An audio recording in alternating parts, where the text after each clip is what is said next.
Hi, I'm Naomi Ross, author of The Giving Table. Have you ever looked at a beautiful lattice-topped pie and wondered how did they achieve that intricate woven look? It seems really complicated, but it's actually not as complicated as you think, and I'm going to show you exactly how to do it. Start with liberally flouring your surface, and make sure you flour your rolling pin too so that your dough doesn't stick as you roll out your bottom crust, rolling from the center outward in each direction to form a nice circle that you can then roll up on your pin and unroll into your pie plate. Make sure to use your hand to press the dough into the plate, and then you're going to fill your pie with your fruit filling of choice.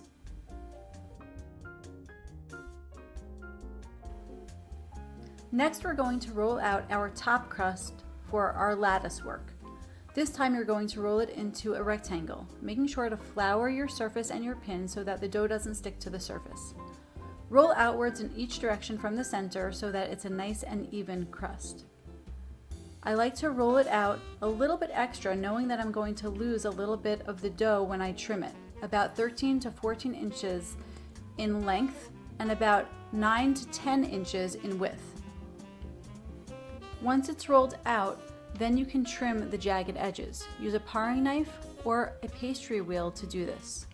Trim away the edges so that it is a nice, neat rectangle. At this point, it should roughly be about 12.5 to 13 inches in length and about 8.5 to 9.5 inches in width. Using your paring knife or your pastry wheel, slice the dough into roughly 3/4 inch slices.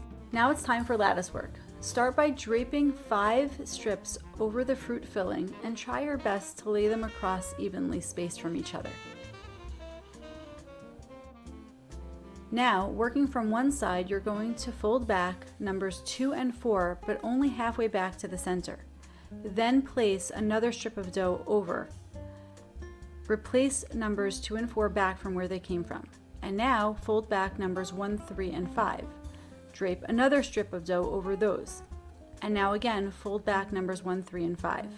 Now turn your pie to the other side, and we're going to do the same thing, but this time we're going to start with strips 1, 3, and 5, and place that strip of dough across. Now fold them back. Now let's repeat it with numbers 2 and 4, and place a strip of dough over them.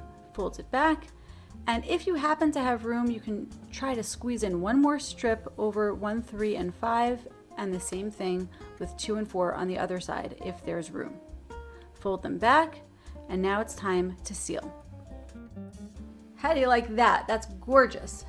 Now it is time to trim and seal your crust. Work your way around the perimeter of the pie with a paring knife, trimming away any excess overhang of dough.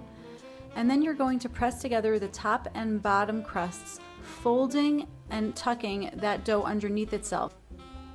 Use your pointer finger and your thumb to create a beautiful crimped edge. Now it's time for finishing touches, brushing your top crust with egg wash to create a nice browned finish, and sprinkle with coarse or raw sugar for a sparkly look. Bake your pie in the bottom third of your oven for a nice browning, and enjoy.